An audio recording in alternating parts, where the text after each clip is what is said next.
AIS. Voilà, nous sommes en coalition, en partenariat avec Avenir Sénégal, qui est un mouvement très engagé. Je pense que nous avons beaucoup de points communs, raison pour laquelle nous sommes aujourd'hui ensemble et depuis le moment où on travaille. Voilà, voilà, c'est ça. En fait, aujourd'hui, c'est une journée de nettoyage. On appelle communément cette étape Cleaning Day en anglais. Alors, donc, c'est déjà en fait une étape, l'une des étapes parmi d'autres activités que nous faisons actuellement. Alors, aujourd'hui, effectivement, avec l'appel, la 144e édition de l'appel Live, il est normal, d'autant plus que l'Avenir Sénégal a sa base à niveau des Cameroun, il est normal que nous fassions un acte déjà dans le cadre de la préparation de cet entraînement religieux. Comme le passé aujourd'hui, tous les jeunes sont sortis, les gens de Cameroun sont sortis en masse pour accompagner les phases de travail. Alors, aujourd'hui, comme tout à l'heure, notre ministre l'a dit, effectivement, nous avons constaté qu'au Sénégal, effectivement, il y a nécessité un peu d'agir dans le cadre en fait, pour les changements de comportement. Parce qu'il y a beaucoup d'instabilité, beaucoup d'anarchie. Alors, il est nécessaire aujourd'hui que les citoyens prennent compte de cet aspect-là. C'est pas pour attendre ce que l'État peut nous donner. Mais je pense qu'au niveau des communautés, nous devons quand même être solidaires, essayer de prendre en compte certains aspects, n'est-ce pas, qui sont immédiats à notre entourage. Je pense que tout ce qui est question de salubrité est très important. Alors, donc aujourd'hui, nous sommes mobilisés aussi au niveau de Cambrai pour déjà poser des actes dans ce sens-là. Et ce sont des activités qui vont continuer. Et partout au niveau du Sénégal. Et nous allons porter la voix, nous allons faire des plaidoiries auprès des jeunes, auprès des adultes, tout le monde, afin que le Sénégalais se dise aujourd'hui, on a assez de voir que les gens, quand ils mangent, ils jettent. Quand ils boivent, ils jettent. Je pense que ces comportements doivent être révolus. Et aussi, ce qu'on dit, quand on parle de l'anarchie, quand on voit dans la route, au niveau de la route, que ce soit les conducteurs, il y a beaucoup d'anarchie, il y en a assez. Il faut que les gens puissent changer. C'est important aujourd'hui.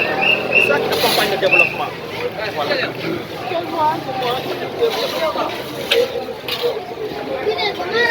Donc là, pour l'instant, déjà, nous comptons d'abord sur nous-mêmes pour faire des actions de ce genre. Mais aussi, nous comptons en fait que nous allons avoir aussi l'appui des médias, que ce soit n'est-ce pas, les médias, la télé, les réseaux sociaux, n'est-ce pas, pour déjà véhiculer nos messages.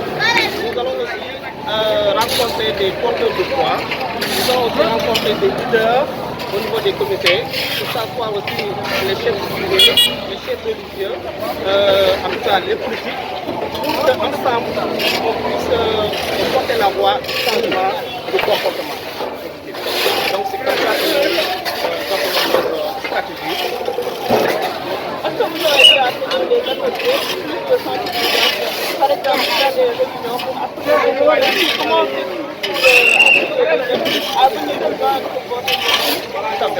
c'est une très bonne question. Effectivement, actuellement, nous sommes en train de nous déployer au niveau de certaines voies de communication. Ça, c'est des réunions pour essayer de mettre en place des stratégies qui devront nous permettre d'atteindre les cibles. Parce qu'effectivement, comme on le sait, la population sénégalaise elle est surtout jeune. Et je pense que donc il faudrait penser, travailler sur des voies de communication, comme par exemple des sketchs, comme par exemple justement des films, n'est-ce pas? On sait que les Sénégalais aiment regarder des téléfilms.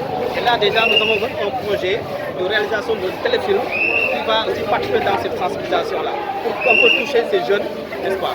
Il y a d'autres aspects, que ce soit des débats, des rencontres aussi au niveau des KIT. Donc voilà un peu quelques éléments de la stratégie que nous avons mis en place pour pouvoir, disons, travailler. Mais aussi nous allons travailler avec les institutions qui sont là. Il y a beaucoup d'institutions qui travaillent dans le cadre du nettoiement. Nous allons les rencontrer, discuter avec eux, essayer d'apporter ensemble. Je pense que nous pouvons atteindre le goal. Est-ce que vous pouvez parler Bien sûr, il y a un travail qui est fait à ce niveau-là.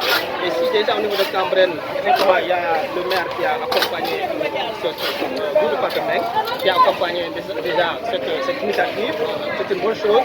Et je pense qu'après ça aussi, nous allons continuer à rencontrer les autres responsables politiques de la zone et les responsables religieux pour pouvoir continuer ça. Parce que ça, ce n'est qu'une première, comme on a dit, et ça va continuer. Quelle est la leçon que vous retirez à la et vous jamais pas vous leçon à la vie? Voilà. Donc, je pense qu'aujourd'hui, comme je l'ai dit tantôt, aujourd'hui, il faudrait que la jeunesse puisse être consciente que les changements, que le développement se trouve entre leurs mains. Vous savez, comme on dit en Wolof, au Sénégal, il y a comme moi, moi comme moi. Il faut que les gens aient la conscience que le Sénégal appartient à tout le monde. Le développement, c'est à nous tous. C'est en vous, c'est en moi. Si tout le monde se met côte à côte, je pense que nous allons réussir à ce niveau-là. Et donc, je lance un message à la jeunesse sénégalaise d'être une jeunesse engagée, d'être une jeunesse au service de son peuple. Il ne faut pas toujours attendre ce que l'État vous donne, mais aussi essayer de voir ce que vous pouvez faire pour votre communauté, ce que vous pouvez faire pour votre pays.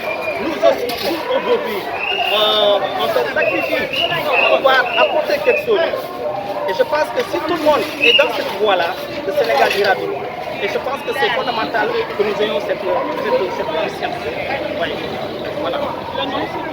Mamadou Diaye, président du mouvement Andesoukat Sénégal, ADS.